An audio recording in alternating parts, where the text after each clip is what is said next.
The sun cracked over the dry ridges of the Karen Hills, a jagged land where even shadows seemed thirsty. On the third day of the lunar month, at the edge of a desert village known for selling more pain than grain, a man dragged his wife through the dust, her feet bare, her eyes shut. The villagers had gathered, curious as ever. Children clung to their mothers' shawls, whispering, "She's blind." The drunks selling her like a goat. Yara's long black hair was knotted, her pale dress torn at the shoulder. Her lips were cracked, but she didn't cry. Not anymore. She had run out of tears the day Arif first raised his hand on her for not bearing him a son. He had called her a curse then, and again when their second daughter died at birth, when the liquor began to replace his meals, and her body bore the bruises of his shame. She had quietly retreated into darkness, not just because her vision had faded, but because no one ever looked her in the eye with kindness. "Who'll take her?" Arif barked, bottle in hand, his face red with heat and hate. "She can't see. She can't work. She's as useless as my sister's old mule. I'm selling her for 3 goats or a sack of flour. First man to raise his hand takes her, no return." Laughter, whispers, but no hands, until the last man. At the back of the gathering stirred. His name was Reed Lawson, a solitary rancher who had come from the southern plains after losing everything in a flood. His wife, his son, his cattle. He had settled in these thorny hills, raising sheep, trading meat in nearby bazaars and speaking little. When Reed raised his hand, the entire village turned. "You?" the village chief asked, half in disbelief, half in scorn. "You want this broken woman?" Reed didn't answer. His pale blue eyes stayed on the girl slumped in the dirt. There was something strange about her stillness. She didn't plead, didn't resist, as if she'd already died and was waiting to be buried. He handed Arif a bag of grain and a copper ring. "That's more than she's worth," he said in his slow, accented Urdu. "She's yours." Arif spat, already opening the grain sack with hungry fingers.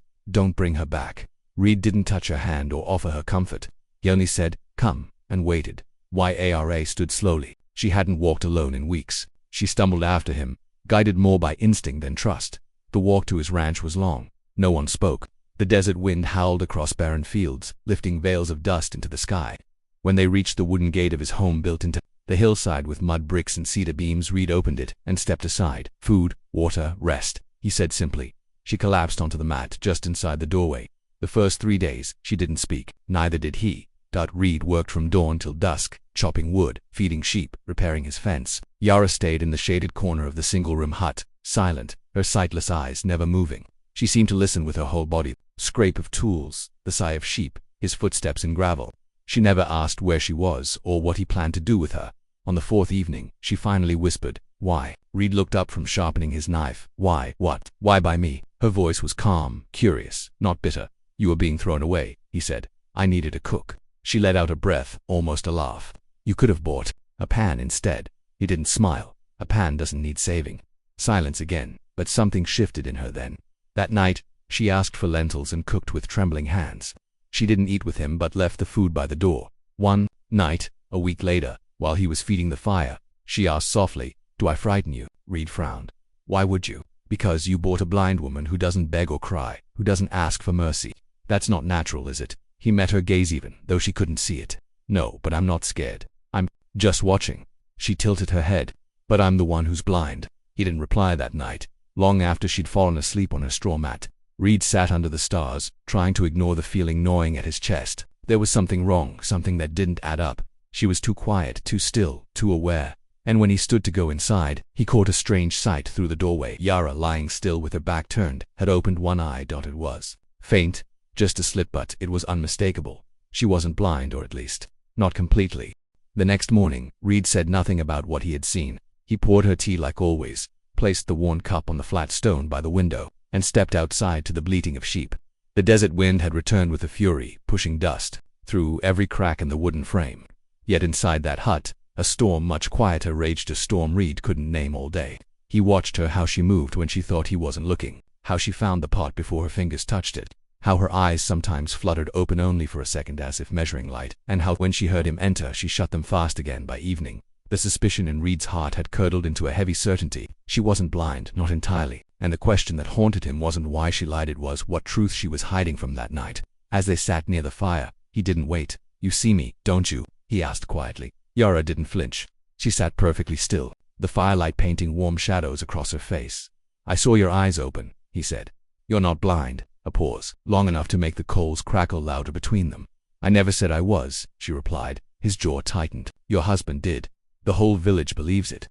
"People believe what's easiest to believe," she said softly, still not turning toward him. Blind women don't scream. They don't fight. They're easier to sell. Reed felt something cold settle in his stomach. You pretended so he'd stop hitting you. No, she whispered. I pretended so he'd stop looking at me. And then she finally turned her face toward him, not fully, not defiantly, but enough that the shadows shifted and her eyes, though clouded slightly, glinted with something more dangerous than sight. Memory. I used to see everything. She said. I saw him bring other women into our tent. I saw him gamble away my dowry at the winter bazaar. I saw him bury the child I miscarried under the fig tree without even telling me she was dead. And the last time I saw him, he held a knife to my cheek because I dared to speak in front of his uncle. After that, I wrapped my eyes and told him the darkness had taken me. You let him believe it, Red murmured, because blindness gave me peace. He stared at her for a long time. You're not the woman I thought I brought home. She smiled, bitter and sad.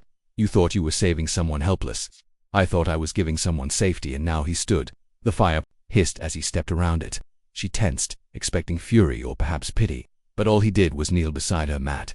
I don't know who you are yet, he said, but I don't want lies in this house. Her voice was barely a breath. If I take off the lie, will you still let me stay? Yes, but only if you trust me with the truth. And with shaking hands, she lifted the thin strip of cloth she still wore during the day. Her eyes, when they opened fully, were not blind, clouded, yes, damaged by dust or time, but not lifeless. They held secrets and sorrow, and something else he hadn't expected. Over the next few days she began to walk outside more, using her hands to guide her, but with more confidence now. Reed built her a bench near the goat pen. She mended clothes, cooked, watched him without shame sometimes. She'd sit beside him as he carved tools or polished wood, and she'd say nothing for hours, but the silence between them had changed. It was no longer made of fear. It was laced with awareness. Late one afternoon, as they gathered kindling before the desert winds returned, a rider came. He was lean and dark-skinned, dressed in worn boots and a half-turban that marked him as a messenger from the river town. Reed met him at the gate. You're the rancher who bought the blind girl? The man asked. Reed's spine stiffened. Why? Her husband's dead. Reed said nothing. 3 nights ago, the man continued, he was found with his throat cut outside the opium tent. Rumors say the girl cursed him. Reed didn't look back toward the house. Rumors are cheap. Cheap or not, some men are saying she ran away with gold, that her eyes saw things, forbidden, that she's cursed. What do you want from me? The man leaned close. I came to warn you. A group of her husband's cousins is heading this way. They think you're hiding something. That night, Reed didn't sleep, and neither did Yara. She stood at the doorway long after the lamps were out, staring at the sky. You heard, didn't you? Reed said. Double quotes. Yes. Did you kill him? She turned to him slowly, the wind tugging strands of her hair across her face. No, but I prayed someone would. He watched her closely. If they come for you, I won't let them take you. She smiled faintly. You don't even know what I've done, Reed. Then tell me. She stepped forward, placed a hand over his heart, and whispered, you'll hate me. He caught her hand before she could pull away. Try me. And in the dark, she finally said the words that would unravel everything he thought he knew. I wasn't his wife. Reed's eyes widened. I was his brother's, she said. And the child I lost wasn't buried under a fig tree. He's alive. The desert never held its breath for long, but that night, it did. Reed stood motionless in the doorway, the wind tossing dust between them like a warning. Yara's confession hung in the air, sharp as broken glass. I wasn't his wife. I was his brother's, and the child I lost is alive. He didn't move, didn't blink, just stared at her, as if staring hard enough would turn the truth into something else. Yara didn't flinch. Her face was unreadable. It wasn't shame that lived in her eyes. It was something colder, older, the kind of grief that didn't ask for forgiveness anymore. Start from the beginning, Reed said, voice low. She nodded once, and then like a dam cracking she spoke. I was married off at 16 to Hafiz, she said, the youngest son of a landbroker in the valley. His brother Arif was always around. Hafiz was quiet, gentle, but Arif was the storm, loud, brutal. He wanted everything his brother had. Red clenched his jaw. I gave birth to Hafiz, son, a year later, she continued, her voice almost hollow. And 3 days after that, Hafiz went missing on his way to the bazaar. His horse returned. He didn't. Arif killed him, Reed said quietly. Yara didn't answer, but her silence screamed yes. The elders ruled it a decoy attack. Nothing was proven. But 2 weeks later, Arif came to my door and said that I was now his responsibility, and that the child was now his blood. Reed's fists clenched. And no one stopped him. No one cared. A widow with a newborn has no voice in tribal courts. And Arif knew that. He took me, claimed me, and told everyone I had married him quietly for protection. Then he sent my child away to be raised by a family loyal to him, said I wasn't fit to raise a man's legacy.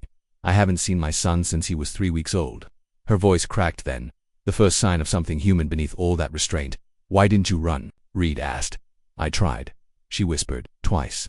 The second time he locked me in the goat shed for 4 days. No food, only water. When I came out, I couldn't see clearly anymore. The dust had damaged my eyes. That's when I let the blindness consume me, let it grow into something believable. Reed ran a hand through his hair. Why didn't you tell me this sooner? Because I didn't trust you, she said simply. You bought me, just like he did. I didn't know who you were, or what kind of man lives alone in the hills talking to no one. But now, I see you. Reed looked away, guilt pressing down on his chest. I thought I was helping. You were, she said. Even without knowing it, a long silence passed. The fire in the pit had gone low, and outside, thunder rumbled across the cracked sky. Summer storm season was coming. Then Reed turned to her. What's your son's name? She smiled faintly. Zealand. And where is he now? Last I heard 2 years ago he was with a grain merchant's family in the west, near the old river bend. He'd be 5 now. Reed stood up slowly, every joint aching with decision. Then we'll find him. Yara blinked. What? You didn't ask me to, he said. But we will. She stood too, hesitant. You don't owe me this. No, he agreed. But he's yours, and you've had everything else stolen. Let's not let them keep this.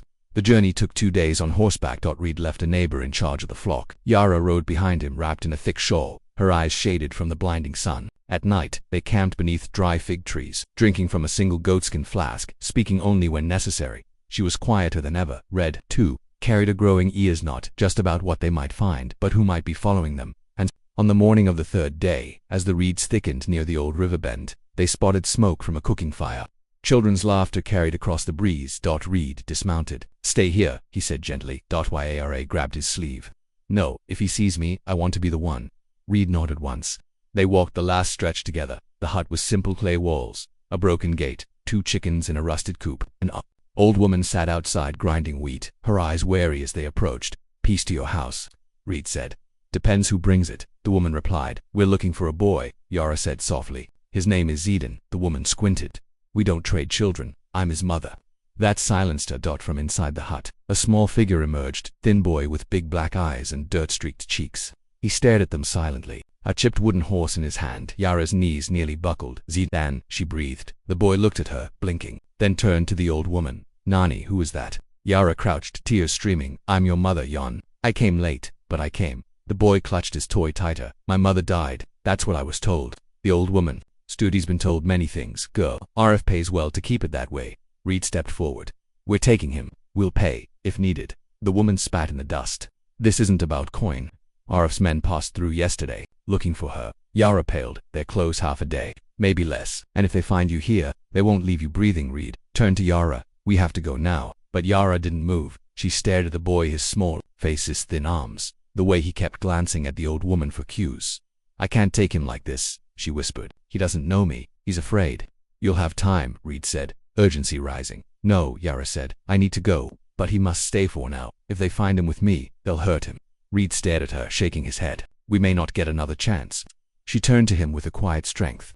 Then I trust you to come back for him, when it's safe, when he's ready. Promise me. Reed hesitated, then placed a hand over his heart. I swear it. Yara knelt, kissed her son's forehead, and whispered something in his ear that made his eyes grow wide. Then she turned and walked away. They rode through the night, and just as the sky turned a pale lavender over the hills, they spotted torchlight in the distance. 5 men on horseback, swords drawn, riding straight toward them.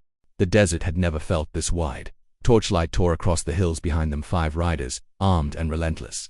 Dust clouded the stars. Yara clung to Reed as the horse galloped through the dry ravine, each hoofbeat pounding like war drums. They're gaining, she whispered, clutching his waist. I know, Reed growled, yanking the reins left and urging the mare faster. We'll lose them in the cliffs.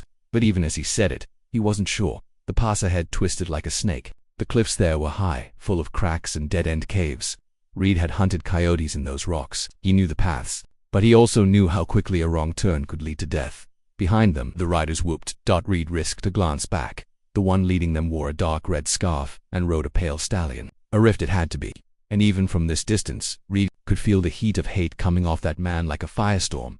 They reached the cliffs just as the moon broke from behind a cloud. Pale silver light danced over the rocks. Hang on, Reed shouted. The horse leaped over a fallen log, skidded on a slope, and dove between 2 limestone walls just wide enough to squeeze through. Branches tore at them. Yara's shawl snagged. She let it rip away without a sound for nearly an hour. They twisted through the maze of rocks, up, around, back, until even the torches had vanished from sight. Only then did Reed pull the horse to a stop beneath a natural overhang. He dismounted fast, hand shaking, and helped Yara down. They collapsed in silence. Only their breathing remained the raw, ragged gasps of people who had outrun death. But the silence didn't last. "Why now?" Yara whispered, her voice broken. "Why chase me now, after all these years?" Reed leaned back against the rock, wiping sweat from his brow. "Maybe he thinks you know something." "I do," she said slowly. "I told you I didn't kill Hafiz, but I know who did." Reed stared at her. She met his eyes. "It wasn't Arif alone," she said. "The tribal chief helped him cover it. They wanted Hafiz's land water rights. Arif promised to share. That's why no one looked hard, why the elders ruled it an accident. If I speak now, you'll bury them both," Reed finished. She nodded. "But they'll bury you first." Yara lowered her head. "Unless someone else speaks for me." Reed was silent. The stars above blinked through the dusty sky. Then he stood, pacing theirs. "One way," he said. "One man in the valley who Arif fears. Sheriff Brandt, white man, half mad but loyal to truth. He keeps to himself these days, but he's been waiting years to bring down the old tribal court. Then we go to him." Reed shook his head. "Too dangerous. If we head to the valley in daylight, they'll spot us." Yara stepped forward. "Then let me be the bait." "No, I'll draw them off," she said. "You take the southern ridge. Head to Brandt. I'll ride into the open just long enough for them to see me. They'll follow. They always follow." "You'll die," Reed snapped. "I'd die faster, knowing I left Zidane with no future."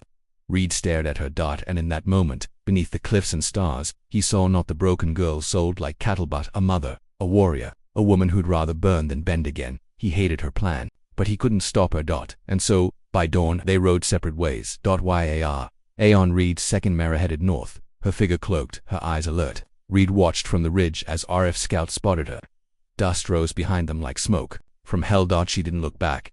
Reed turned and galloped south. It took 6 hours to reach the valley. Sheriff Brandt's cabin sat beneath a scorched oak tree, surrounded by traps and dead snakes nailed to fence posts. He was outside, drinking from a rusted cup, when Reed arrived. "Help her," Reed said before Brandt could speak. The sheriff squinted. "You brought me a ghost story last time. What is it now?" "She's not blind. She's not broken. She's the key to everything." Brandt raised an eyebrow. "She knows who killed Hafiz Khan. She knows the bribes, the cover-up. She'll testify. But only if you move now." Brandt's eyes narrowed. "And what do you want out of it?" "Justice," Reed said, "and a boy named Zidane to grow up with his mother."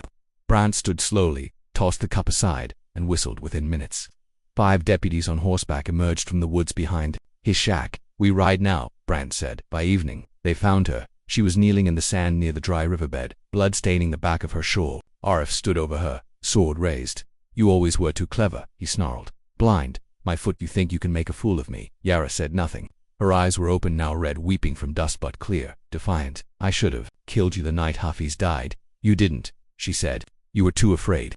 Just as he lifted the blade, the sound of rifles cocking cracked across the air. "Don't move," Sheriff Brandt shouted from the hill. Arif rose. His men turned to run but were met by Brandt's deputies flanking the dunes. Within seconds, the fight was over. Yara collapsed in the dust. Reed was off his horse, and beside her in 2 strides. "You're bleeding." "I'm breathing," she whispered.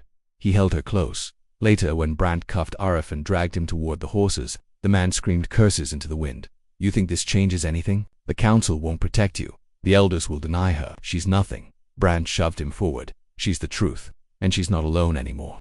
2 months later, Yara sat beneath a fig tree outside Reed's home, Zidane in her lap. He'd been shy at first, but children remember more than we think, and love when it's real can rebuild anything.